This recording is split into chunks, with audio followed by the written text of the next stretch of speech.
हमारे इस 8 पेज के चैप्टर्स हैं, प्लस 8 मार्क्स से प्लस 12 मार्क्स तुम ला सकते हो बस ओनली 8 पेज पढ़ने से, ठीक है। सो न्यूरल कंट्रोल एंड कोऑर्डिनेशन जो है नीट में काफ़ी अच्छा हाई वेटेड चैप्टर रहता है और जो कि काफ़ी छोटा चैप्टर है।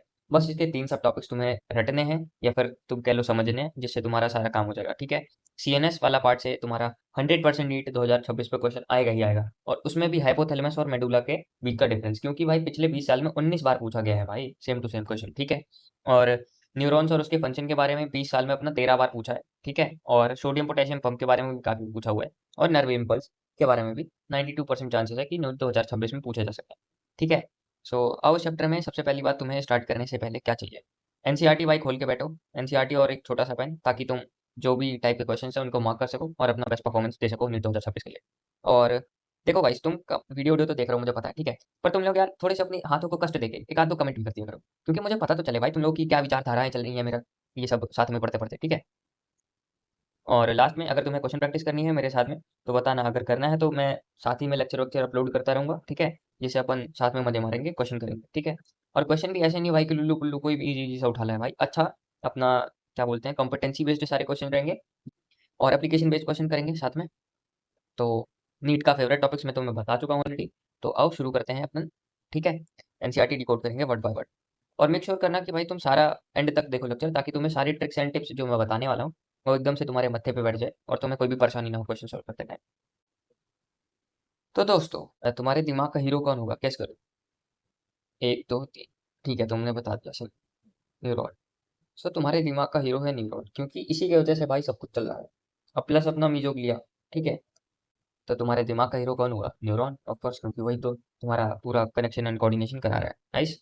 तो अब हम बात करते हैं बेसिक कोऑर्डिनेशन होता क्या है। तो तुम्हें क्या लगता है कोऑर्डिनेशन क्या होगा, सिंपल सा। कोऑर्डिनेशन, ऑर्डिनेशन मतलब कि एक सिमेट्री, और को मतलब कि साथ में, तो दोनों चीजें साथ में कुछ काम कर रही हैं ऐसा करके, ठीक है। तो टू या फिर मोर अपने ऑर्गन्स किडनी फेफड़ा साथ में मिलके एक दूसरे की सहायता कर रहा है और कह रहा है भैया आओ साथ निभाना साथिया खेले, आई मीन कॉम्प्लीमेंट कर रहा है एक दूसरे का फंक्शन, ठीक है। तो ह्यूमन का कोऑर्डिनेशन है वो दो सिस्टम से होता है बेसिकली पूरी तरीके से।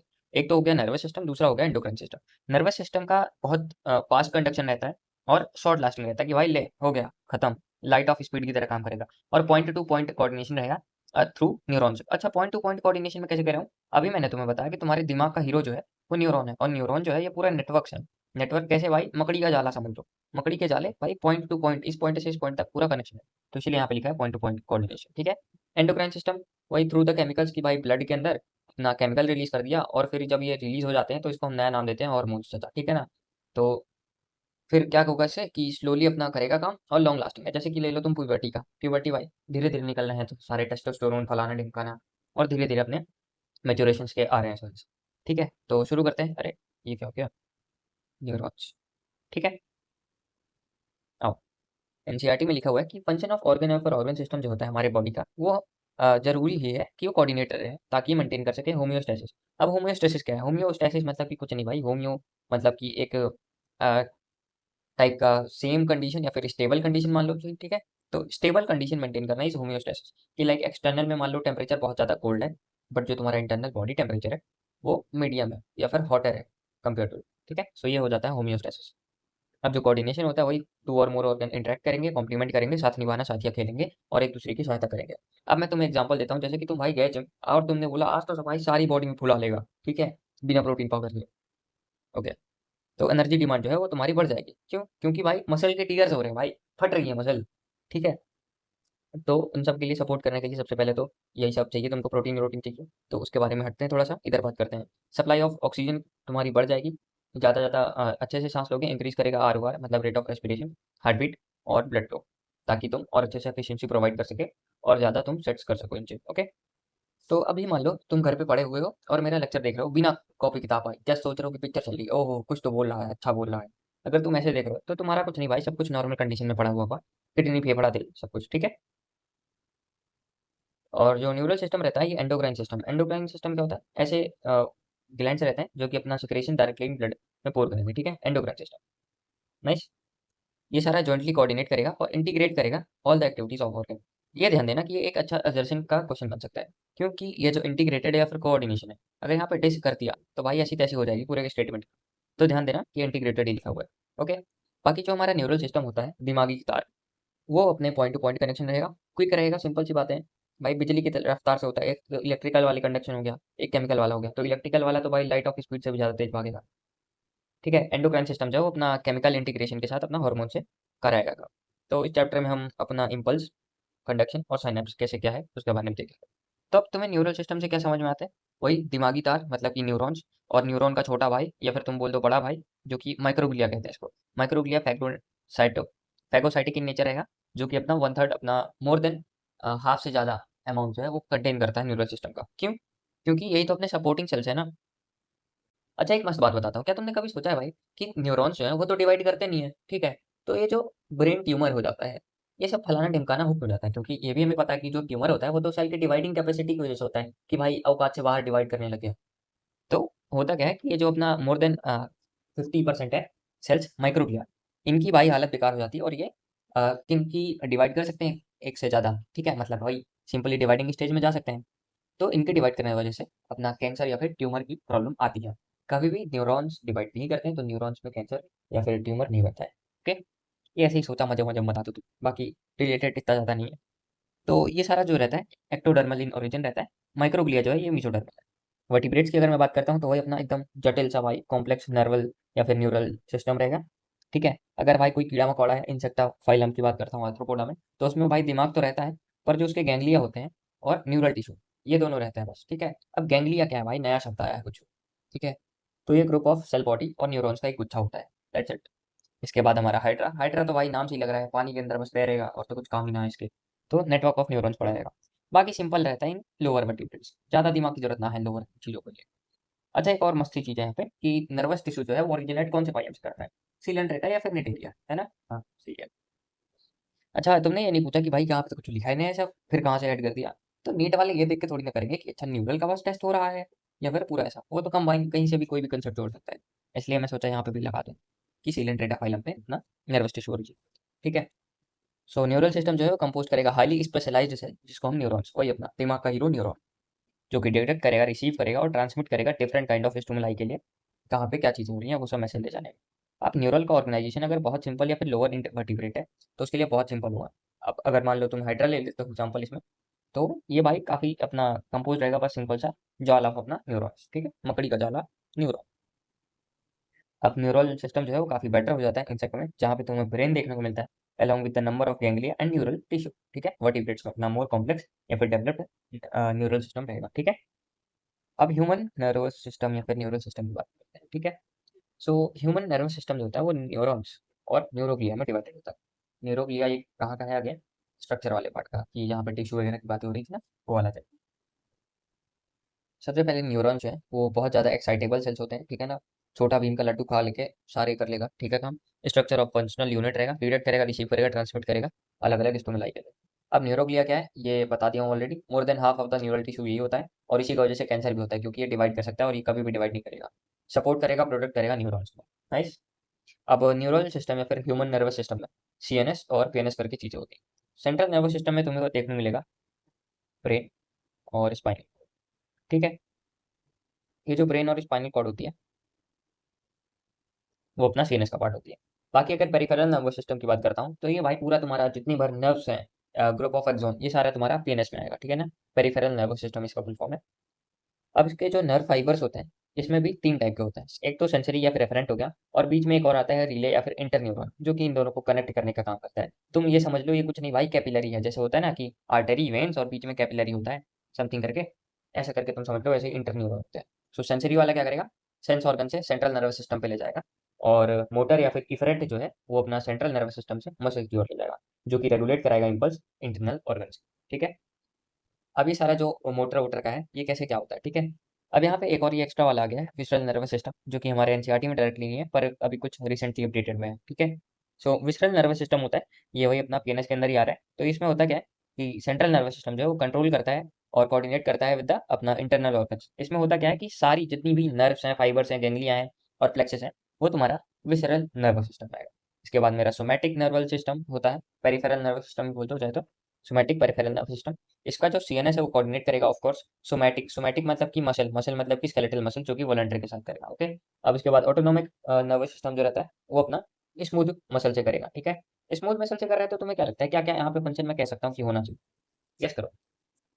एक दो तीन, ठीक है। कि तुम्हारी आंखों की जो प्यूपिल्स हैं वो डायलेट हो जाएंगी सबसे पहले तो, ठीक है। हार्ट रेट बढ़ जाएगा, और ऐसी बहुत सी फलाना ढिमकाना जैसी चीज़ें हो जाएंगी, डाइजेशन, सैलिवेशन, यूरिनेशन, ये सारा कुछ आएगा, ठीक है। ओके। सो अब ऑटोनॉमिक नर्वस सिस्टम जो है, पेरिफेरल नर्वस सिस्टम, उसके भी दो पार्ट हैं। पहला हो गया सिंपैथेटिक और दूसरा हो गया पैरासिम्पैथेटिक। सिंपैथेटिक जो है इमरजेंसी में काम करेगा, और पैरासिम्पैथेटिक रिलैक्स या फिर स्लीप टाइम पे एक्टिवेट रहेगा, ठीक है। तो आओ ये सारा कुछ हम इधर देख लेते हैं थोड़ा सा। ह्यूमन नर्वस सिस्टम दो पार्ट है, सेंट्रल और पेरिफेरल। सीएनएस जो है ब्रेन और स्पाइनल कॉर्ड रहेगा, इन्फॉर्मेशन प्रोसेस करेगा और कंट्रोल करेगा हमारा ब्रेन, ठीक है। और पेरिफेरल नर्वस सिस्टम सारी टाइप्स ऑफ नर्व्स आ जाएंगी, और ये सीएनएस के साथ एसोसिएटेड रहेंगे। अब यहाँ पे एक और मस्ती चीजें हैं कि पेरिफेरल नर्वस सिस्टम कंप्राइज करेगा all the nerves of the body, और एसोसिएट करेगा विद द सीएनएस। बहुत सारे बच्चे विद द सीएनएस वाला जो चीज है ये मिस कर देते हैं, बट तुम अब ध्यान दो, ठीक है, क्योंकि मैं बताती हूँ, ठीक है। सीएनएस के साथ, और सीएनएस की जगह ब्रेन या फिर स्पाइनल कॉर्ड भी लिखते हैं तो भी सही होगा, ऑफकोर्स, ठीक है। बाकी अपना ये जो नर्व फाइबर रहता है, ये इसमें भी दो टाइप के फाइबर्स तुमको देखने को मिलेंगे, एक तो हो गया अफेरेंट या फिर इफेरेंट। इसको तुम मान लो सेंसरी नर्व, और इसको मान लो मोटर नर्व। और इन दोनों को कनेक्ट करने के लिए होती है इंटरले न्यूरॉन या फिर रिले न्यूरॉन, ठीक है। जो कि इतना कुछ रहता नहीं है स्पेशल, इतना परेशान मत, ठीक है। अब ये जो, अच्छा हाँ, इन दोनों का जो तुम्हें फंक्शन देखने को मिलेगा, ये रिफ्लेक्स आर्क वगैरह में देखने को मिलेगा। अब बाकी एनसीईआरटी से तो डिलीट कर दिया है रिसेंटली में, बट क्या भरोसा भाई, बुद्धि कभी भी फिर जाए भाई एनटीए वालों की। तो एफरेंट नर्व फाइबर जो है, ये अपना टिश्यू ऑर्गन के साथ सीएनएस का कराएगा कंडक्शन। कंडक्शन मतलब कि भेजेगा और ले आएगा। एफरेंट है ना, सेंसरी, सेंसरी लेके आएगा, सेंस करेगा, सीएनएस को बताएगा, सीएनएस फिर भेजेगा मोटर को, और मोटर क्या करेगा, मसल को करेगा, ठीक है। डिफरेंट ट्रांसमिट करेगा रेगुलेटरी इंपल्स, और सीएनएस से पेरिफेरल ऑर्गन या फिर टिश्यू से कराएगा जो भी उसका है। अगर मान लो कोई पाँव से मार रहा है या फिर कुछ कर रहा है, तो अकॉर्डिंग टू स्टिमुलाई वो एक्ट करेगा। पीएनएस में अपना सोमैटिक न्यूरल सिस्टम आ गया, ऑटोनॉमिक नर्वस सिस्टम आ गया। सोमैटिक में वही स्केलेटल मसल्स वाला आ गया, सीएनएस से स्केलेटल मसल, सोमा से सोमैटिक, सोमैटिक से अपना स्केलेटल मसल। ऑटोनॉमिक में पैरासिम्पैथेटिक नर्वस सिस्टम और सिम्पैथेटिक नर्वस सिस्टम, एक स्लीप में एक इमरजेंसी में। सोमैटिक पे अपना वही स्केलेटल वाला आ गया। ऑटोनॉमिक में इनवॉलेंट्री वाला आ जाएगा अपना, जो कि इंपल्स करेगा स्मूथ सेल्स के लिए, और सिम्पैथेटिक नर्वस सिस्टम में हो जाएगा, और पैरासिम्पैथेटिक नर्वस सिस्टम हो जाएगा, ठीक है। ऑटोनॉमिक क्या करेगा, इनवॉलेंट्री ऑर्गन्स को कंट्रोल करेगा with the help of CNS, brain और स्पाइनल कॉर्ड, ठीक। और इसके अंदर भी दो होते हैं, सिम्पैथेटिक और पैरासिम्पैथेटिक न्यूरल सिस्टम। इसके बाद एक विसरल नर्वस सिस्टम है, जो कि अपना पेरिफेरल नर्वस सिस्टम का ही पार्ट है ऑफकोर्स, और कंप्राइज करेगा होल कॉम्प्लेक्स नर्व जितनी भी है भाई, फाइबर्स, गैंग्लिया, प्लेक्सस, ये सारा इंपल्स जो है ट्रैवल करेंगी सीएनएस पे विसरल के लिए, और ये सारा अपना विसरल से कनेक्ट होगी। लाइक विसरल नर्वस सिस्टम कुछ नहीं है, सीएनएस से अपना विसरल ऑर्गन का एक कनेक्शन है विद द ऑल सारी नर्व, प्लेक्सस, गैंग्लिया, जो कुछ हो सकती है नर्व्स, ठीक है। अब हम बात करते हैं न्यूरॉन्स का, ठीक है। Structure, functional unit of neural system. So अभी न्यूरॉन के बारे में देखते हैं। न्यूरॉन का ये जो छोटा सा सेल है, ठीक है भाई, डायग्राम जो थोड़ा वो हो रहा था तो मेरे को छोटा करना पड़ गया इधर। तो थ्री पार्ट्स होते हैं neuron, cell body, axon and dendrites, ठीक है। अब डेंड्राइट्स जो रहते हैं, इनको बोलते हैं, ऐसा पूरा स्ट्रक्चर रहता है, ठीक है ना, पतला पतला सा फाइबर्स टाइप सा रहता है, रूट हेयर्स टाइप, ओके। तो ये डेंड्राइट्स होते हैं, इसको हम शॉर्ट ब्रांच्ड फाइबर होता है सबसे पहली बात तो, और ट्रांसपोर्ट ट्रांसमिट करता है इम्पल्स टूवर्ड सेल बॉडी, ठीक है। और इसको हम एफरेंट फाइबर भी कहते हैं, नाइस, ठीक है। अब ये जो इसके अंदर का मटेरियल, इसको हम सेल बॉडी बोलते हैं, या फिर सोमा या फिर साइटोल, ओके। अब इसको साइटोल, इसमें जो साइटोप्लाज्म है, साइटोल या फिर साइटोप्लाज्म सेम होता है। साइटोल, न्यूक्लियस, जीनोम, जीनोम क्या है ना, डीएनए वगैरह वाला सारा पार्ट जो डिवाइड करेंगे हम करेगा वो। और निशल ग्रेन्यूल्स, निशल ग्रेन्यूल्स कुछ नहीं भाई, राइबोसोम है बस, ठीक है, राइबोसोम, राइबोसोम ये जो है, राइबोसोम निशल ग्रेन्यूल्स, ये सारा कुछ हमारे साइटोल में प्रेजेंट है, ओके। और सेल बॉडी के अंदर एब्सेंट क्या रहेगा, हमें सेंट्रोसोम, जो कि करेगा, ठीक है। तो न्यूरॉन्स जो है डू नॉट डिवाइड, सेंट्रोसोम जो है नहीं होता है, क्यों, क्योंकि भाई जो न्यूरॉन्स हैं वो डिवाइड ही नहीं करते, अभी मैंने तुम्हें पहले ही बताया। अब इसके अंदर जो ये इनिशियल ग्रैन्यूल्स है, ये ग्रैन्युलर स्ट्रक्चर है, सेल बॉडी और डेंड्राइट्स में देखने को मिलता है, और एब्सेंट होता है एक्सॉन में, ठीक है। इस डंडी जैसा स्क्वाड को एक्सॉन बोलते हैं, यहाँ पे एब्सेंट होगा। और रफ एंडोप्लाज्मिक रेटिकुलम के साथ अपना राइबोसोम रहता है, ठीक है। अब राइबोसोम का काम जो है हमारे सेल में पढ़ा था, ये प्रोटीन का सिंथेसिस कराएगा, तो यहाँ भी सेम फंक्शन है उसका, ठीक है। अभी पूरा एक्सॉन है, एक्सॉन का क्या रहता है, एक लॉन्ग फाइबर है जो कि ट्रांसमिट करता है पूरा इंपल्स अवे फ्रॉम द अपना सेल बॉडी से दूर, ठीक है। और ये इफरेंट होता है फाइबर, डिस्टल एंड जो है वो ब्रांच रहेगा ऑलवेज, डिस्टल मतलब दूर, डी से दूर, पी से पास, ठीक है। और ये दोनों चीजें कंपेरेटिवली अगर रेफरेंस वाले से हैं, तो तुम ऐसे किसी को भी नहीं कह सकते कि डिस्टल या प्रॉक्सिमल, तुम्हें एक रेफरेंस पॉइंट चाहिए, ठीक है। तो यहाँ पे रेफरेंस पॉइंट क्या बोला है, डिस्टल लिखे, ये सेल बॉडी, ये सेल बॉडी से दूर होता है, तो ये डिस्टल रहता है, ब्रांच है। अब ये ब्रांच हो जाता है एक्सॉन तक, तो इनमें काफी सारा अपना बल्ब देखने को मिलता है, और स्ट्रक्चर जिसको हम साइनेप्टिक नर्व बोलते हैं इनसाइड, तो साइनेप्टिक नॉब के अंदर हमको देखने को मिलता है साइनेप्टिक वेसिकल्स, जो कि भरा हुआ होता है with the chemicals called neurotransmitter. ठीक है, अभी एसिटाइल कोलाइन का होता है सामान। ठीक है, तो साइनेप्टिक नॉब होते हैं ये सब। ठीक है, इनके अंदर तुमको साइनेप्टिक वेसिकल छोटे छोटे मिलते हैं और इसके भी अंदर तुमको अपना न्यूरोट्रांसमीटर देखने मिलते हैं। तो न्यूरॉन जो है हमारा नर्वस सिस्टम का दिमाग पूरा, नर्वस सिस्टम का हीरो न्यूरॉन। माइक्रोस्कोपिक स्ट्रक्चर है, 3 मेजर पार्ट है, cell, body, dendrites and axon. वो ग्रेन्यूल्स प्रेजेंट रहेंगे, इनिशियल ग्रेन्यूल्स, ये कुछ नहीं, राइबोसोम है, दैट्स इट। शॉर्ट फाइबर है, ब्रांच करेगा रिपीटली, प्रोजेक्ट करेगा outwards. Nice. Initial granules contain करेंगे डेंड्राइट्स होगा, अपना ट्रांसमिट करता है फाइबर वाइबर जो भी है, फाइबर्स की मदद से towards the cell body, dendrites towards the cell body. ये जो डेंड्राइट्स इधर आया और फिर इधर से इधर जाएगा और माइलिनेटेड है, तो ऐसे ऐसे कूद के जाएगा सब कुछ। ठीक है, और इसी को हम साल्टेटरी कंडक्शन। फिर क्या होगा कि ये जो एक्सॉन है वो लॉन्ग फाइबर है, डिस्टल एंड रहेगा, ब्रांच रहेगा, और टर्मिनेशन जहाँ होगा इसका, वहाँ पे बल्ब लाइक स्ट्रक्चर होगा, साइनेप्टिक नॉब, जिसके अंदर न्यूरो। ठीक है, एक्सॉन जो है वो ट्रांसमिट करता है nerve impulse from away from the अपना सेल बॉडी टू साइनेप्स और न्यूरोमस्कुलर जंक्शन। ठीक है, अब एक्सॉन के बारे में। एक्सॉन मेरे दो टाइप हो सकते हैं, एक तो हो गया मेरा माइलिनेटेड वाला। माइलिनेटेड मतलब कि पिंक वाली लेयर है पूरी, ये है मेरे नॉन कंडक्टिंग। ठीक है, और दूसरा हो सकता है नॉन माइलिनेटेड। तो श्वान सेल्स जो होते हैं वो प्रेजेंट हो सकते हैं। ठीक है, और ये इसमें भी नॉन माइलिनेटेड हो या फिर माइलिनेटेड हो, दोनों प्रेजेंट रहेंगे। अभी माइलिन की शीट जो है ये अपना माइलिनेटेड में रहेगी, वेरेज नॉन माइलिनेटेड में नहीं रहेगी। और स्वान सेल में भी कोई भी अपना माइलिनेटेड शीट जो है वो नहीं प्रोड्यूस। ठीक है, अब माइलिनेटेड शीट जो रहती है वो प्रोड्यूस करेगी अपना स्वान सेल्स इन पीएनएस, और ये फॉस्फोलिपिड की लेयर होती है जो कि एक्ट करेगी एज इंसुलेटर, और इससे आयंस जो है वो पास नहीं कर सकते। और तीसरा क्या है कि अकरेंस इसका क्या रहेगा कि ये कहाँ कहाँ पे देखने को मिलती है तुमको माइलिनेटेड, सबसे पहले तो क्रेनियल और स्पाइनल नर्व्स। तो मैं यहाँ पे डायरेक्टली लिखता हूँ सीएनएस। ठीक है, और दूसरा क्या है कि इसमें साल्टेटरी कंडक्शन होगा या फिर जंपिंग कंडक्शन हो सकता है। ठीक है ना, जो अगर तुम देखोगे साल्टेटरी कंडक्शन वगैरह, तो ये इवोल्यूशन चैप्टर में ह्यूगो डी वेरिस में भी बताया हुआ है। ठीक है, अब इसमें माइलिनेटेड में क्या होता है कि 20 से 30% जो है अपना फास्टर कंडक्शन होता है नॉन माइलिनेटेड से। ठीक है, क्यों? क्योंकि ये जंप करके जा रही है और इसके बीच में नोट्स ऑफ रेंजर होता है, स्वान सेल्स, ये सारा मैं कुछ बताता हूँ, ये सब क्या है, चिंता मत करो। सो माइलिनेटेड है, इसी की वजह से ऐसे जंप कर करके जाना पड़ा है। ठीक है, अब स्वान सेल्स क्या होते हैं, ये ऐसे सेल्स हैं जैसे मान लो ये तुम्हारे न्यूरॉन्स है, ऐसे प्रेजेंट है। तो ये जो तुम्हारे ऐसे वाला है कि रोड में जैसे ब्रेकर होते हैं ना, स्पीड ब्रेकर, वैसे टाइप का स्ट्रक्चर जो है इसको हम स्वान सेल्स को। ठीक है, और इन दोनों दो श्वान सेल्स के बीच के गैप को हम नोड ऑफ रेनवियर बोलते हैं। ठीक है, आयन पास कर सकता है, गैप होता है इसमें, और इसमें माइलिनेटेड शीट नहीं होता, तो आयन सिंपली पास कर जाएगा और गैप रहता है माइलिन शीट। ठीक है, और तुमको नॉन माइलिनेटेड कहाँ मिलेगी, सोमैटिक और ऑटोनोमिक नर्वस सिस्टम। ठीक है, और इसमें बाकी क्रेनियल और नेल में नॉन माइलिनेटेड नहीं होता, सिंपल सा, और साल्टेटरी कंडक्शन। सो आओ एक बार इसका देख लेते हैं। ये मेरा पूरे डेंड्राइट्स हैं, इनिशियल ग्रेन्यूल्स है जहाँ पे राइबोसोम देखने को मिल रहा है, ये सेल बॉडी है तुम्हारा पूरा, जहाँ पे साइटोसोल या फिर साइटोप्लाज्म है और जीनोम भी है। ये बीच में इसका न्यूक्लियस है ऑफ कोर्स। ये मेरे सारे स्वान सेल्स हो गए, ये अलग से स्पीड ब्रेकर जैसे सेल्स, ये स्वान सेल्स हो जाएंगे। और ये पूरी जो बीच की डंडी है इसको हम एक्सॉन बोलते हैं। ठीक है, और ये जो इसके साइड पे ब्लैक ब्लैक सा डार्क डार्क है, इसको हम माइलिन शीट बोलते हैं। ठीक है, और इनके बीच के दो स्पीड ब्रेकर के बीच की जो छोटी हुई जगह है जहाँ से हम गाड़ी निकालते हैं मोस्टली, वो हमारी होती है नोड ऑफ रेनवियर। ठीक है, लास्ट में एक्सॉन टर्मिनल, और ये सिनेप्टिक नॉब से न्यूरोट्रांसमीटर। ठीक है, अब श्वान सेल्स की वजह से ही अपना माइलिन शीट जनरेट होती है। तुमने ये नहीं पूछा कि श्वान सेल जो है ये स्पीड ब्रेकर की तरह दिखते हैं, हाँ, ये नेचुरली है न्यूरॉन्स। पर ये जो माइलिन शीट है ये कहाँ से आ रही है और कैसे जनरेट होती है, ये तो श्वान सेल जो होता है वही मेरा जनरेट करता है माइलिन शीट।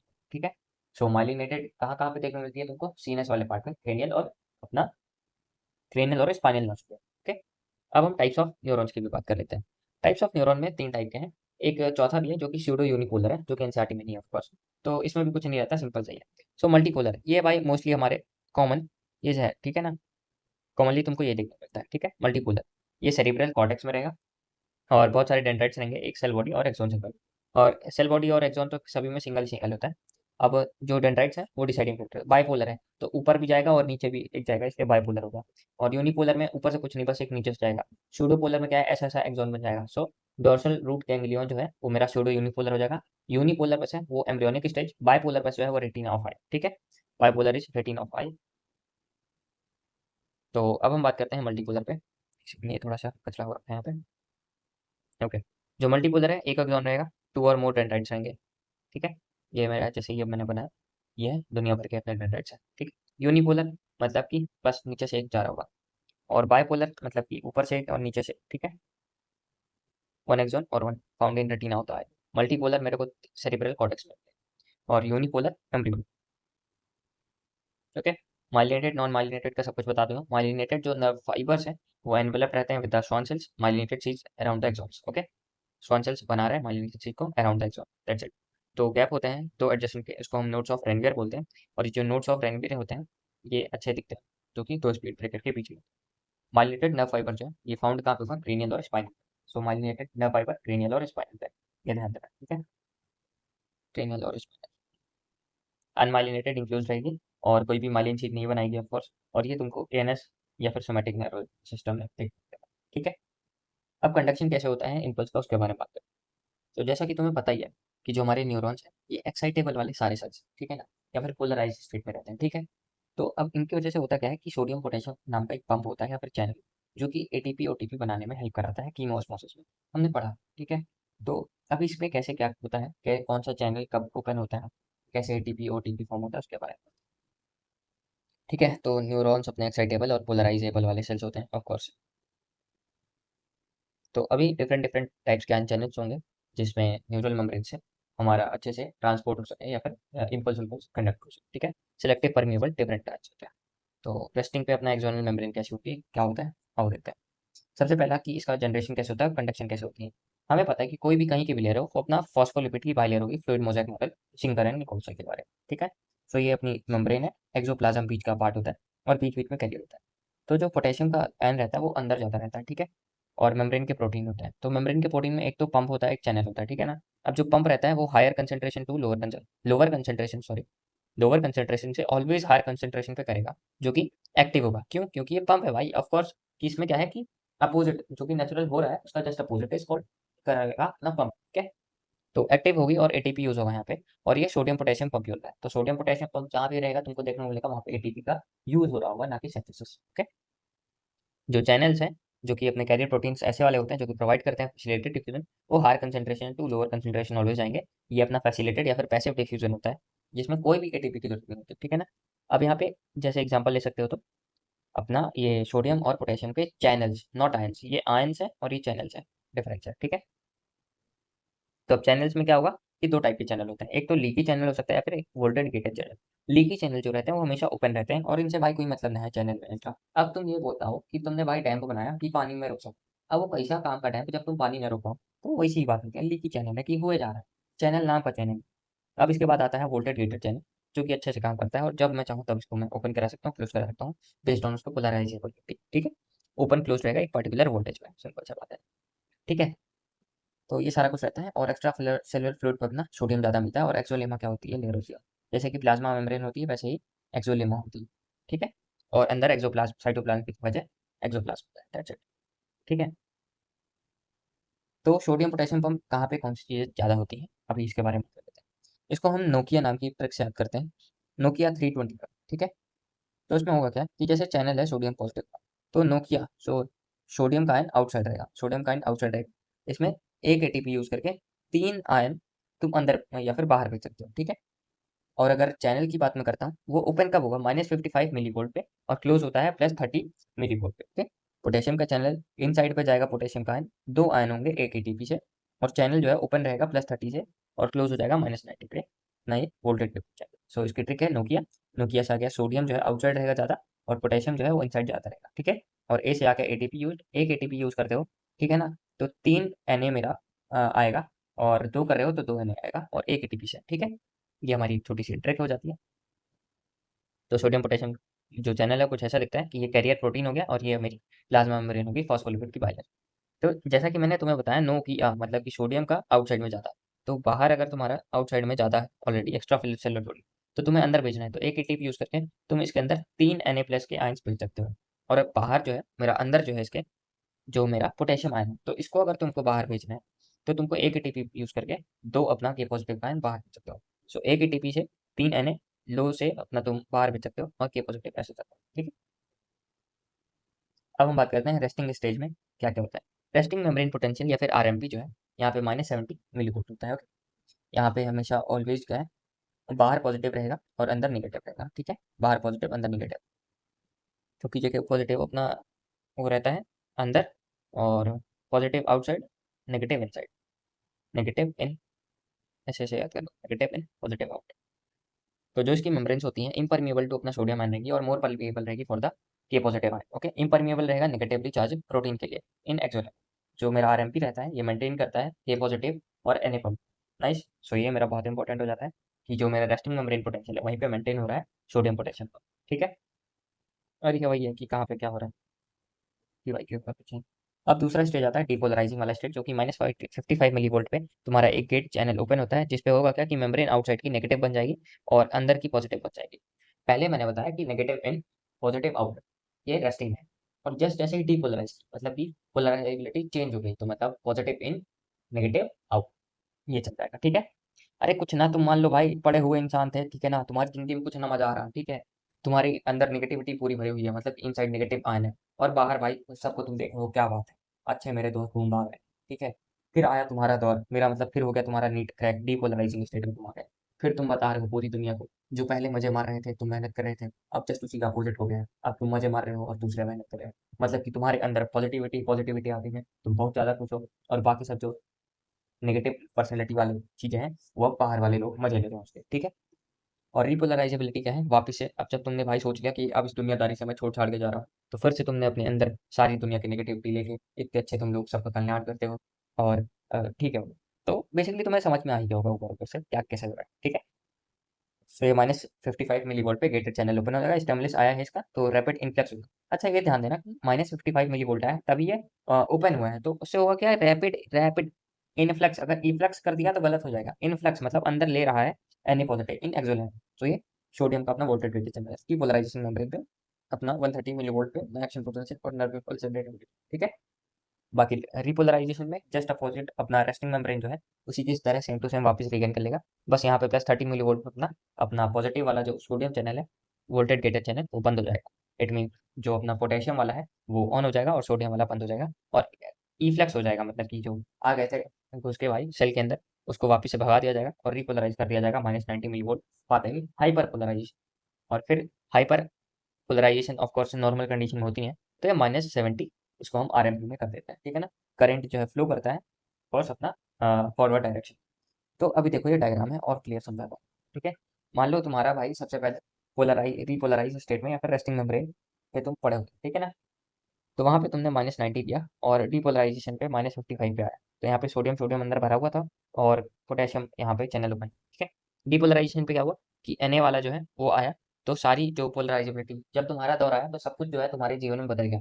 ठीक है ना, तो तुम्हारे अंदर पॉजिटिव आ गया, सब कुछ पॉजिटिव पॉजिटिव पॉजिटिव, तो -55 की वजह से पॉजिटिव आ गया, और ये ऐसे ही चलता रहता है सब कुछ। और यहाँ पे क्या रहेगा, आरएमपी जो कि पोलराइज स्टेट है, यहाँ पे Na पॉजिटिव और उसका जो पंप रहता है वो अपना काम करता है और सिंपल होता है। और बाकी इस टॉपिक से भाई क्वेश्चन ही नहीं पूछा लास्ट 10 साल में, नेक्स्ट लेवल तो यही बात है तो लो। पर ऐसा नहीं कर सकते ना, एसेशन रीजन पे अपना क्वेश्चन आ सकता है, उस आ सकता है कि वजह नहीं होगा। तो यहाँ पे एक रेस्टिंग पोटेंशियल होता है, स्टिमुलस होता है जो कि अप्लाइड होता है, जिसकी वजह से अपना जो सोडियम है उसका गेटेड चैनल ओपन होता है, जिसकी वजह से अपना इन्फ्लक्स होता है, रैपिड इन्फ्लक्स होता है, रिवर्सल पोलैरिटी होती है, मतलब कि डिपोलराइजेशन होता है यहाँ पे, और जो आउटर सरफेस है वो नेगेटिव हो जाती है और अंदर वाली जो है वो पॉजिटिव की चार्ज होती है। ये डिपोलराइजेशन की बात कर दिया यहाँ पे। और फिर होता क्या है, इस एक्शन पोटेंशियल की वजह से नर्व इम्पल्स जनरेट होती है और करंट जो है फ्लो करता है इनर सरफेस से ए साइड से बी साइड और आउटर साइड पे बी टू पे, मतलब भाई कि जो मेरा सोडियम है, नोकिया वाली ट्रिक, जो मेरा सोडियम आउटसाइड है वो इनसाइड जा रहा है और जो मेरा पोटेशियम इनसाइड है वो आउटसाइड जा रहा है, दैट्स इट। ठीक है, और इम्पल्स जनरेट होने की वजह से राइजिंग स्टिमुलस हो रहा है, परमिएबिलिटी जो है सोडियम की एक्सट्रीमली शॉर्ट हो जाती है, शॉर्ट लिव्ड है। जैसे कि अब हर टाइम तो तुम्हारा दौर चल नहीं सकता, आई एम सॉरी टू से कि तुम्हारा ये बहुत बैड साउंड कर रहा है, बट कॉन्सेप्ट पे ध्यान देना। ठीक है, तो जो मेरा सोडियम का है ये काफ़ी ज़्यादा शॉर्ट टाइम के लिए रहेगा, तो फिर वापस से रिपोलराइजेशन या फिर रेस्टिंग मेम्ब्रेन पोटेंशियल जैसी हालत वापस आ जाती है। ठीक है, तो rising permeability of K positive with the fraction of the second and K positive diffuse करेगा outside of the membrane, restore करेगा resting potential to membrane of the side of excitation होती है, और fibre becomes once more responsible और stimulation होता है, और इसी की वजह से सल्फेटरी कंडक्शन भी होती है। ठीक है, ऐसे दौड़ भाग कर सब पाता है कि ऊपर नेगेटिव पॉजिटिव होता रहता है। तो एक पे जहाँ पे -50 आ गया मिलीवोल्ट, तो यहाँ पे अपना अपोजिट आ गया, मतलब नेगेटिव, मतलब कि नेगेटिव की जगह यहाँ पे पॉजिटिव आ जाएगा अगर -50 आ गया। ठीक है ना, सो नो कंडीशन, अगर कोई भी कंडक्शन नहीं हो रहा है तो उसमें माइलिनेटेड सीट होगी 100%। ठीक है, अब हम बात करेंगे यहाँ से साइनैप्स से। अब यहाँ से क्वेश्चन आने की प्रोबेबिलिटी थोड़ी सी ज़्यादा। तो अब अभी हम साइनैप्स देखते हैं। साइनैप्स में हमारा कुछ नहीं है, ट्रांसमिशन ऑफ इम्पल्स कैसे होता है, क्या है वो उस बात देखते हैं। सबसे पहले ये एक्सॉन वाला वही है, उसका एक्सॉन टर्मिनल्स है, ये हमारे न्यूरोट्रांसमीटर ऑफ कोर्स। ठीक है, अब ये जो दिख रहा है तुमको, इसको हम बोलते हैं प्री साइनेप्टिक मेम्ब्रेन, ठीक है।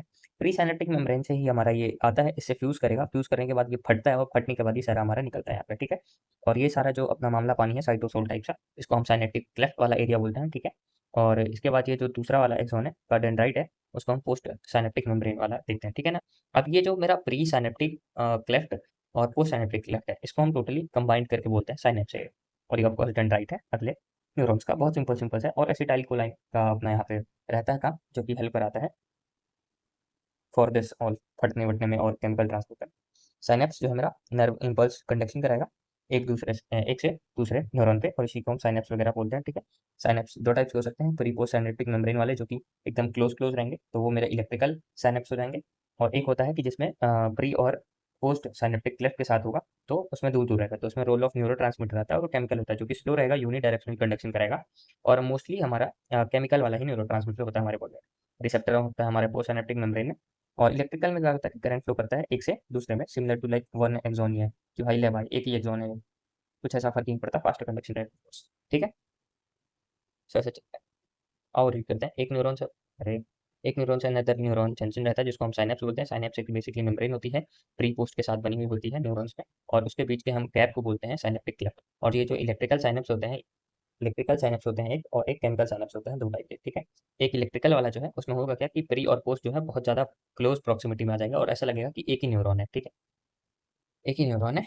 और अक्रॉस दी साइनेप्स तो ट्रांसमिशन जो है इसका इम्पल्स का इलेक्ट्रिकल साइनेप्स का काफ़ी ज़्यादा सिमिलर होता है, और इसी के इम्पल्स के कंडक्शन की वजह से एक सिंपल या फिर सिंगल एक्सॉन की तरह ये काम करता है, और काफ़ी ज़्यादा फास्ट होता है across the chemical synapse compare to that of chemical synapse. Synaptic cleft जो होता है वो बेसिकली वही बीच का अपना एरिया है जिसके पे अपना फ्लूइड फील्ड एरिया रहता है, और जहाँ पे न्यूरो फट के अपना कंडक्शन करेगा। अब उन केमिकल्स को अपन न्यूरो ही बोलेंगे ऑफकोर्स, और इन्वॉल्व रहेगा ट्रांसमिशन इन साइनेप्स। जो ये वेसिकल्स होते हैं इन्हें हम फील्ड रहते हैं ये सारे हमारे न्यूरोट्रांसमीटर के साथ। और जब भी एक इम्पल्स आती है, इम्पल्स का पोटेंशियल आता है, वो एक्सॉन टर्मिनल पे आएगा। एक्सॉन टर्मिनल मतलब कि ये जो डंडी सी ब्रांच थी और उसका जहाँ से फटने की कोशिश करता था, वहाँ पे एक्सॉन टर्मिनल पे आएगा, स्टिमुलेट करेगा मूवमेंट्स को, साइनेप्टिक वेसिकल्स को, वो जाके फ्यूज करके फट जाएगा। सो डिपोलराइजेशन चैनल्स आएंगे, कैल्शियम का आयन एक्ट करेगा, और कैल्शियम के आयन की वजह से प्री और ये सारा कुछ रहेगा, ठीक है। अब यहाँ पे न्यूरो जो ट्रांसमीटर है वो साइड ऑफ पोस्ट और पोस्ट साइनेप्टिक मेम्ब्रेन पे देखने को मिलेगा, बाइंड करेगा सोडियम गिल्टेट चैनल से, आयन का जो भी अपना वो न्यू पोटेंशियल जनरेट करेगा पोस्ट में, और नया जो है वो एक्साइट करेगा या फिर इनहिबिट करेगा डिपेंडिंग ऑन न्यूरोट्रांसमीटर कैसा है। अगर वो इनहिबिटरी वाला होगा तो जो एक्शन हो रहा होगा वो बंद हो जाएगा, और अगर एक्साइटेटरी है तो और फास्ट हो जाएगा। अब यहाँ पे एक ये बहुत प्यारा सा डायग्राम है जो कि अच्छा है। ये मेरा एक्सॉन का एंडिंग है, यहाँ से अपन स्टार्ट करते हैं, और एक्सॉन का जो टर्मिनल है यहाँ पे अपना सारा कुछ आता है, जिसकी वजह से कैल्शियम आयन एक्ट करता है, और ये सारे जो वेसिकल्स हैं ये यहाँ पे आके फ्यूज होने लगते हैं, और सारा अपना अपना छोड़ देता है साइनेप्टिक क्लेफ्ट में, ठीक है, प्री साइनेप्टिक मेम्ब्रेन से, और ये सारा रहता है। और ये जो पोस्ट साइनेप्टिक मेम्ब्रेन है वहाँ पे ना तुमको रिसेप्टर देखने को मिलता है फॉर द न्यूरोट्रांसमीटर, जिससे फिर पता लगाता है जो इनहिबिटरी वाला है या फिर एक्साइटेटरी रिसेप्टर्स, तो फिर एक्ट करेगा अकॉर्डिंग टू दैट, ठीक है। Axon, axon terminal, synaptic vesicle, pre synaptic, synaptic cleft, post, और ये तीनों की वजह से ही साइनेप्स होता है। इस रिसेप्टर पे ही अपना पोस्ट पे रहेगा, एंट्री ऑफ आयन की वजह से ग्रेटर पोटेंशियल अपना जनरेट करेगा, और पोस्ट साइनेप्टिक न्यूरॉन्स को अपना न्यू पोटेंशियल जो है डेवलप करेगा। अदर वो एक्साइटेटरी हो सकता है, फिर इनहिबिटरी हो सकता है, डिपेंडिंग ऑन तो कैसे है, ठीक है ना। अगर मान लो साइनेप्टिक रिसेप्टर जो है उसको हम हटा देते हैं, तो केमिकल साइनेप्सिस होगा क्या कि कोई भी साइनेप्टिक ट्रांसमिशन होगा ही नहीं, तो मतलब कोई भी कंडक्शन होगा नहीं। अब हम बात करते हैं सेंट्रल नर्वस सिस्टम। ये काफी ज्यादा इंपॉर्टेंट है, इससे 100% चांस है कि एक क्वेश्चन तुम्हारा आएगा ही आएगा, ठीक है। तो हम बात करते हैं ब्रेन जो है हमारा, वो सेंट्रल लेवल इन्फॉर्मेशन प्रोसेसिंग का ऑर्गन है हमारे पूरे बॉडी का, और जो कि कमांड और कंट्रोल करता है पूरे सिस्टम को। अब ये जो कंट्रोल करता है वॉलेंट्री मूवमेंट्स होंगे, यहाँ पे बैलेंस रहेगा पूरा बॉडी का फंक्शनिंग, और वाइटल इनवॉलेंट्री ऑर्गन्स होते हैं जैसे कि लंग्स, किडनी, हार्ट, ओके।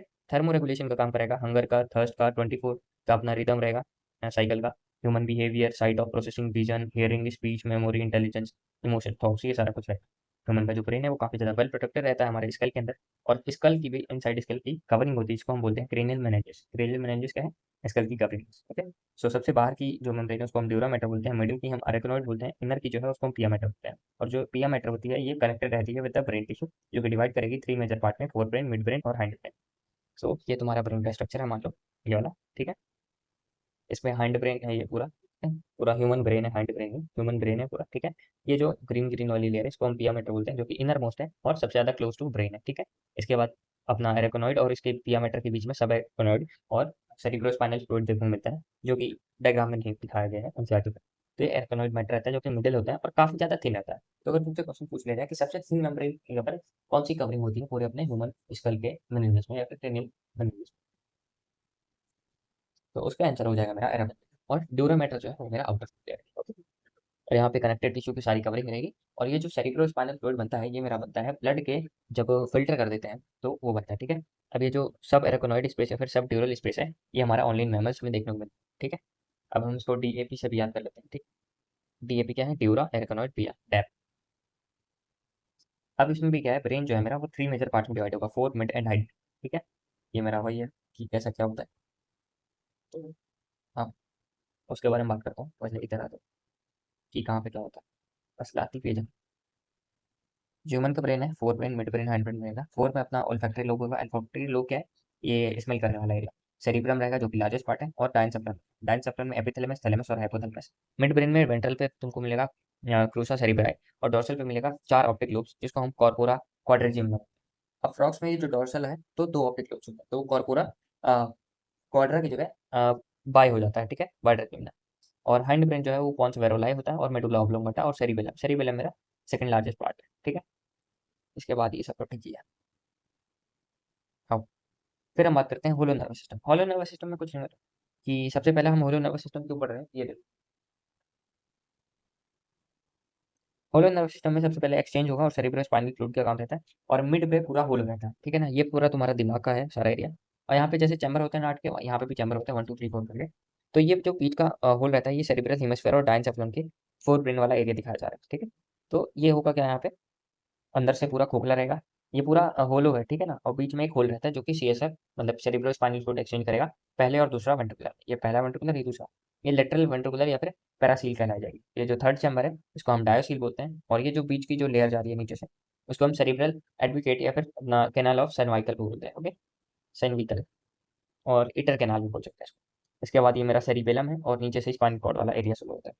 तो ये जो फोर्थ वाला एरिया है इसको हम मेटासिलोम बोलते हैं। पॉन्स मेडुला ये हाइंड का पार्ट होता है। और ये होलो रहता है। तो ये होलो न्यूरल सिस्टम क्या रहता है कि काम आएगा सबसे पहले तो एक्सचेंज करने के लिए सीएसएफ का क्या है अपना कैसे फील्ड रहता है, अगल बगल वो है। और मिड और हाइंड ब्रेन कैसे अरेंजमेंट है, उसका क्या पार्ट है वो है। That's it। ठीक है। सो तुम्हें काम की चीज़ क्या है, डायनसेफ्लॉन अपने थर्ड में चैम्बर पर। ओके। सो हाँ, वो दिमाग के बारे में बात करें। ठीक है, दिमाग के बारे में एक और चीज़ है कि जो ब्रेन स्टेम होती है वो मिड ब्रेन प्लस पॉन्स और मेडुला से बनी हुई होती है जो कि कनेक्ट करेगी फोर ब्रेन और स्पाइनल कॉर्ड। एससी मतलब स्पाइनल। तो ये मैंने तुम्हारा बना दिया है ब्रेन। ठीक है, ये पूरा ब्रेन बना दिया मैंने। अब ब्रेन में सबसे पहले तो एक गायरस और सेलिकस, ये जो मैं स्ट्रक्चर बना रहा हूँ ऐसा। तो ये जो स्ट्रक्चर जा रहा है नीचे और फिर ये ऊपर जा रहा है, सीधा जा रहा है, अरे, सीधा ऐसे जा रहा है, फिर ये नीचे, फिर ये ऊपर जा रहा है, फिर ऐसे जा रहा है, फिर ऐसे जा रहा है। तो ये जो स्ट्रक्चर बन रहा है इसको हम बोलते हैं गायरस और सेलिकस। ठीक है ना। डूब गया से याद कर लो तुम, मतलब कि सरफेस एरिया इंक्रीज करने के लिए ये ऐसे ऐसे स्ट्रक्चर बनाया जा रहा है सबसे पहली बार। तो ये जो सेलिकस है ये डूब गया मतलब कि सरफेस एरिया बढ़ाने के लिए, डिप्रेशन वाला एरिया है, डूब गया सेलिकस। और गायरस मतलब ये ऊपर वाला पार्ट कि ऊपर आ रहा है वापस। ठीक है, नाइस। अब यहाँ पे होता है ग्रे मैटर और व्हाइट मैटर। ग्रे मैटर जो पार्ट रहता है वो मेरा ऊपर का सेरिब्रल हेमिस्फेयर का मेजर वाला पार्ट रहता है। बाकी फिर नीचे वाला पार्ट जो रहता है वो अपना व्हाइट मैटर रहता है। ठीक है ना। ग्रे बाहर रहता है, व्हाइट अंदर रहता है ज़्यादा। तो अब जो ग्रे मैटर है उसका काम क्या होता है उसके बारे में बात करते हैं। ये सेरिब्रल कॉर्टेक्स के रीजन में ग्रे मैटर होता है जो कि सेंसरी एरिया, मोटर एरिया और एसोसिएशन एरिया रहता है जो कि सेंसरी और नॉर मोटर में आएगा। ठीक है। तो हम इसको MIC से याद करते हैं। सेरिब्रल कॉर्टेक्स का जो ग्रे मैटर का रीजन है वो क्या करता है, ग्रे मैटर मतलब माइक। माइक मतलब कि सबसे पहला मेमोरी, आई से आएगा मेरा इंटर सेंसरी एसोसिएशन और सी से आएगा कम्युनिकेशन। ठीक है, माइक से कम्युनिकेशन, मेमोरी और इंटर एसोसिएशन। ठीक है, सेरिब्रल कॉर्टेक्स या फिर ग्रे मैटर का काम। ओके। अरे वो एक डायग्राम मैंने बनाया था, कहाँ है?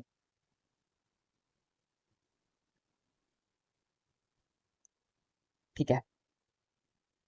तो ग्रे मैटर का काम हो गया, माइक ट्रिक आ चुकी है।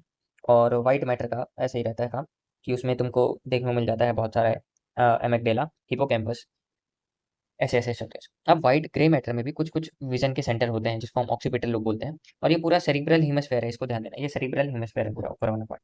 और इसके बाद ये पैरासील डायोसील, ये पैरासील डायोसील क्या है, यहाँ पे मैंने तुमको बताया डायोसील पैरासील ये वाला एरिया है, ये पीछे से दिखा रहा है। ठीक है, गायरस सैलिकस। अब चिंता मत करो क्वेश्चन क्योंकि इससे ज़्यादा डायग्राम बेस्ड नहीं आएगा। आई नो मैंने बहुत सारी इन्फॉर्मेशन एक ही डायग्राम पे ऐड कर दी है ताकि तुम लोग को सब कुछ एक ही जगह पे मिल जाए। तो ये तुम्हारे लिए काफ़ी हेल्पफुल रहेगा बात है। तो वाइट मैटर पे तुमको हेयरिंग का भी थोड़ा थोड़ा मटेरियल मिलता है।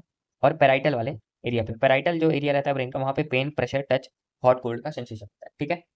तो अब ये एलमंड शेप का एमिगडाला होता है जो कि अपना इमोशन एक्सप्रेशन में काम आएगा। अगर मान लो किसी का एमिगडाला बेकार हो गया ना, तो तुम्हारे सामने खड़ा भी रहेगा और तुम्हें पता नहीं लगेगा कि अंदर से खुश है या रो रहा है। बस ऐसा लगेगा भाई क्या शक्ल बना के बैठा है, मन करेगा तुम्हें एक थप्पड़ मार के इसको हंसा दो, ऐसा करके, ठीक है।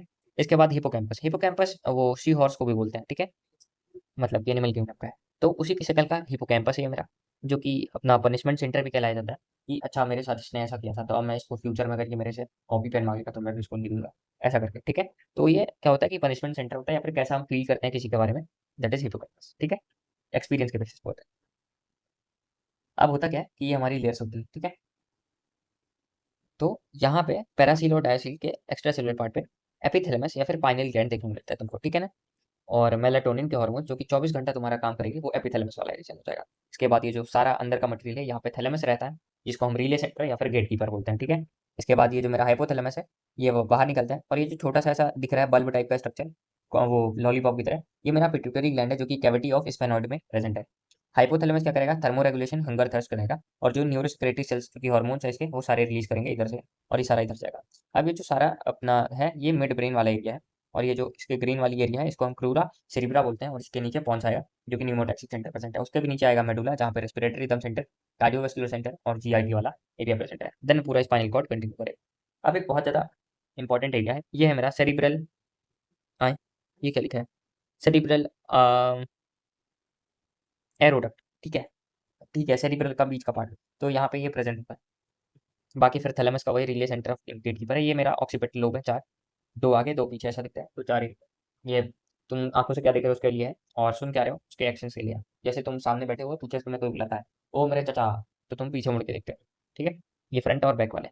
और उसके बाद सेरिबेलम पे क्या होता है, ट्री लाइक स्ट्रक्चर रहता है, और बाहर का जो है वो ग्रे रहेगा मैटर, और अंदर व्हाइट मैटर। सेरिबेलम में बैलेंस ऑफ बॉडी कराएगा, बेलम से बैलेंस, और अल्कोहल जब कोई पी लेता है तो इफेक्ट कर देगा। और सेरिबेलम जो है वो हाईली कॉन्जुलेटेड है, ताकि मोर नंबर ऑफ न्यूरॉन्स एकोमोडेट कर सके, ठीक है। ब्रेन स्टेम बता ही चुका हूँ, तो यहाँ पे हमारा जो ब्रेन है उसका मेजर मेजर पार्ट होता है। तो अब हम वापस से देख लेते हैं एक बार।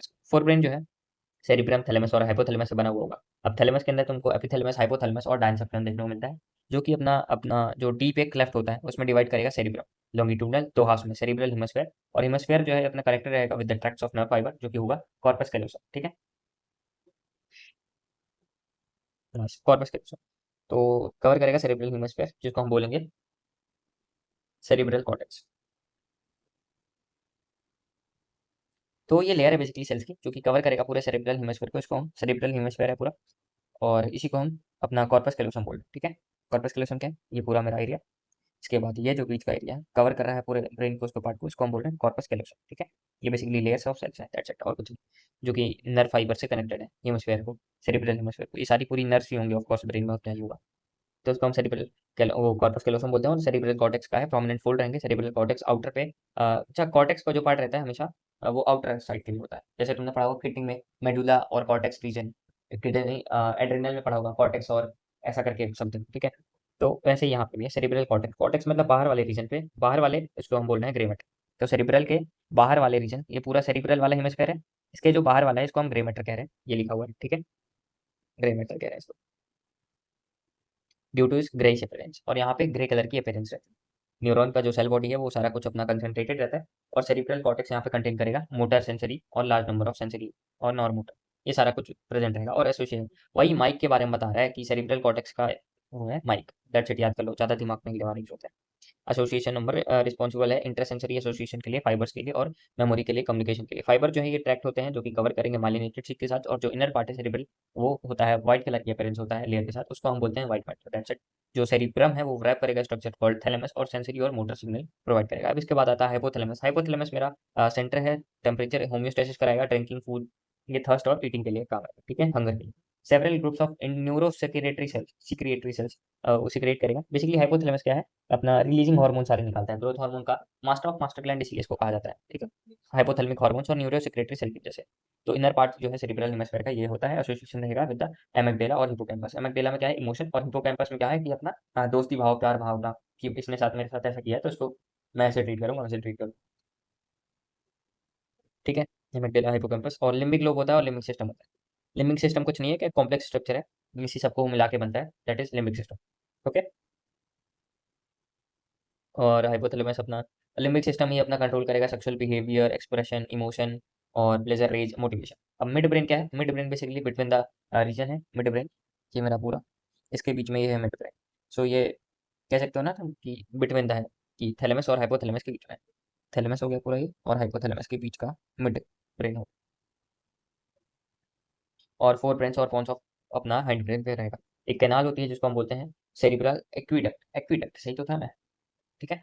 तो एक कैनाल होती है इसके बीच में, इसको हम बोलते हैं सेरिब्रल एक्विडक्ट, ओके, जो कि पास करती है मिड ब्रेन से। और जो डोर्सल पोर्शन होता है वो अपना four rounds of occipital lobes होता है, जिसको हम पूरा क्वाड्रिजेमिना बोलते हैं। हाइंड ब्रेन जो है पॉन सेरिबेलम सेरी मेडुला का रहेगा। सेरिबेलम अपना बैलेंस के काम में आएगा, बहुत ज़्यादा कॉन्वोलेटेड स्ट्रक्चर है ताकि वो प्रोवाइड कर सके बहुत सारी न्यूरॉन को। मेडुला ऑफ द ब्रेन जो है स्पाइनल कॉर्ड के साथ कनेक्टेड रहेगी, कंट्रोल कराएगी respiration, gastric secretions and all. अब यहाँ पे थ्री मेजर रीजन रहता है, एक होता है ब्रेन स्टेम का जो कि mid brain plus pons plus medulla oblongata के साथ फॉर्म करते हैं। और यहाँ पे हमारा सारा कुछ खत्म होता है। बहुत छोटा सा चैप्टर था, ऑफ कोर्स आई नो, थोड़ा सा मैं स्लो स्लो बहुत ज़्यादा पढ़ाया हूँ, ठीक है। बट रात को 2 बज चुके हैं और मैं तुम्हारी डिमांड पे ये सब कुछ रिकॉर्ड कर रहा हूँ, सो आई थिंक तुम मैनेज कर लोगे इतना तो थोड़ा सा। और सारा जो मैंने बताया वही सब का कुछ है। वो माइक वाली ट्रिक याद कर लेना, एक नोकिया वाली ट्रिक याद कर लेना, नोकिया 321। और बेसिक बेसिक जो मैंने जहाँ पे एक्सेजरेट करके बोला है कि ये है, वो ध्यान देना, ठीक है। रिफ्लेक्स एक्शन कुछ नहीं होता है, कि दो टाइप का होता है, एक तो इननेट अनकंडीशन इनबॉर्न होता है, एक लर्न या फिर कंडीशन होता है। तो तुमने देखा होगा बहुत सारे फॉर्मूला वन जो ड्राइविंग वाले होते हैं कार, उनका रिफ्लेक्स एक्शन काफी ज्यादा होता है, क्यों? क्योंकि वो लर्न या फिर कंडीशन कर लेते हैं खुद को, गोल कीपिंग हो गया, मल्टीटास्किंग करेक्शन। इननेट मतलब कि भाई बचपन से ही है, कि मान लो किसी भी छोटे बच्चे को भाई 2-3 महीने का भी है, उसके भी भैया अगर तुम कुछ गर्म सा टच कराओगे तो अपने आप हाथ पीछे कर लेगा, दैट इज इननेट, पहले से ही आ रखा है, उसको तुम कुछ छेड़छाड़ नहीं कर सकते। सो इसमें होता क्या है रिफ्लेक्स एक्शन में? सबसे पहले तो ऑर्गन रिसेप्टर रहेगा, सेंसरी करेगा, फिर अपना रिले या फिर इंटर न्यूरॉन से अपना मोटर न्यूरॉन, और फिर वो इफेक्टर से अपना रिस्पॉन्स करा देगा। आओ पीवाईक्यू करते हैं। पीवाईक्यू में पॉन्स, पॉन्स का क्या काम है? कनेक्टिंग मेडुला हाइपोथैलेमस, हाइपोथैलेमस का काम है अपना भूख भूख का, देखो कहीं पे लिखा है, और न्यूरोसेक्रेटरी, तो ये हो जाएगा मेरा पी का 4, पी का S S S S S S S S L answer ही आ गया। एक आर पॉन्स मेरा कनेक्ट करेगा ऑफ कोर्स हाइपोथैलेमस, ये मेडुला रेगुलेटर, ठीक है, सेरिबेलम अपना बैलेंस वैलेंस बनाएगा, डी का भी। तो ये हो जाए, अरे टिक तो नहीं, हाँ। इसके बाद आता है मेरा कि सेरिब्रल हेमिस्फेयर जो है कनेक्टेड है by the nervous tract that is corpus callosum. Of course true है, क्यों? क्योंकि जब मैंने देखा था ऐसा ब्रेन बनाया था, तो उस ब्रेन में मैंने तुम्हें ऐसा, और यहाँ पे ऐसा ही नर्व कॉर्पस कैलोसम, ठीक है।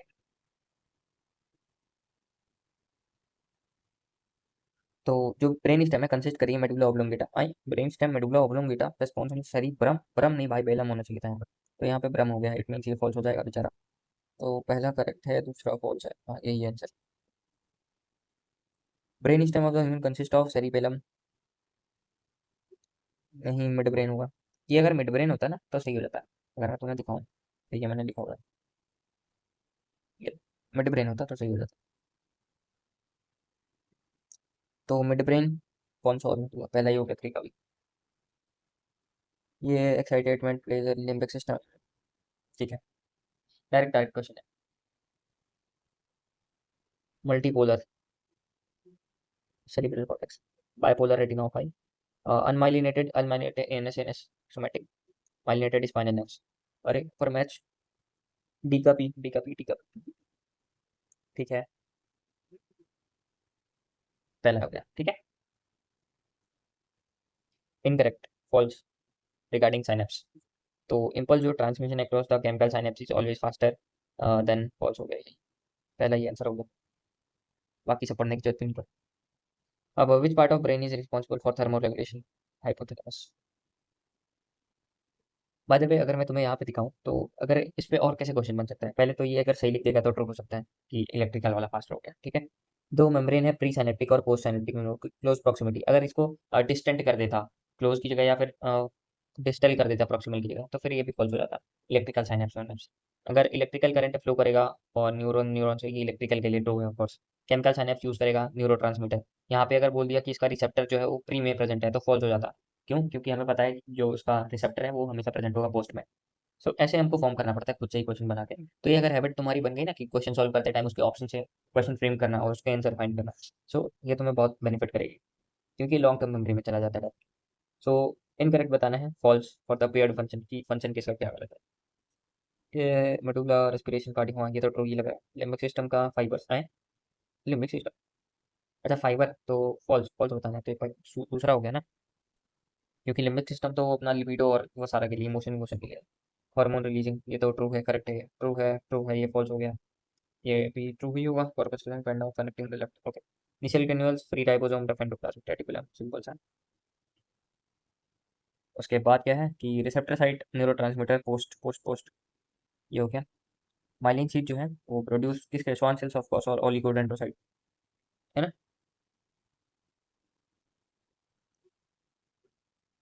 इसके बाद ये है फॉल्स बताना है, पेयर्ड विद द एक्सपेंशन, कौन सा गलत रखा है। So corpus callosum communicating left to right, true है ये। सेरिब्रम क्या है, कैलकुलेशन, ट्रू है। मेडुला ऑब्लोंगेटा होमियोस्टैटिक है, ट्रू, होमियोस्टैटिक कंट्रोल मेडुला, हाँ एक तरीके से कह सकते हैं। और सेरिबेलम, बेलम लैंग्वेज कंप्रेंशन, लैंग्वेज कंप्रेंशन, एक सेकंड, सेरिबेलम का बैलेंस वगैरह पार्ट था, आई डोंट थिंक सो ये होगा। मेडुला ऑब्लोंगेटा का अगर लैंग्वेज कंप्रेंशन होता तो मैं एक बार मान भी लेता, पर मेरे हिसाब से यही एकदम ही फॉल्स है, ये फॉल्स है पूरी तरीके से, तो यही हो जाएगा। तो यहाँ पे हमारा पूरा खत्म होता है। बाय द वे, अगर तुम्हें मेरे साथ और भी क्वेश्चन प्रैक्टिस करनी है तो तुम मेरे साथ जुड़े रहना गाइस, और कमेंट कर देना नीचे, ठीक है ना, ताकि मुझे पता लगे कि तुम्हें कैसा लग रहा है लेक्चर वगैरह। बाकी नेक्स्ट कौन सा चाहिए बताना, केमिकल का, as per your demands guys. उसके बाद हम करेंगे कुछ और। बाय द वे, मेरा नेक्स्ट संडे टेस्ट है, तो फिर टेस्ट का जो कुछ भी रहेगा मैं उसके रिगार्डिंग शॉर्ट्स अपलोड करूंगा तुम सभी लोगों के लिए, ठीक है। तो चलो बाय बाय गाइस, मजे करो, अच्छे से रहो, और कमेंट और सब्सक्राइब लाइक कर दिया करो, थोड़ा सा मोटिवेशन आ जाएगा मेरे को, ताकि मैं और रिकॉर्ड करूँ ये सब कुछ, ठीक है। थंबनेल वंबनेल बनाने में जो मेहनत लगती है भाई, पर ठीक है, तुम लोगों के लिए कुछ। तो आ जाओ नेक्स्ट लेक्चर पे, पढ़ते हैं इसके सारे क्वेश्चन फिनिश करते हैं। और ये रात को 2-2 बजे तक पढ़ना लिखना भाई, एक दिन पक्का ये वर्थ इट होगा हमारे लिए। So let's conquer together.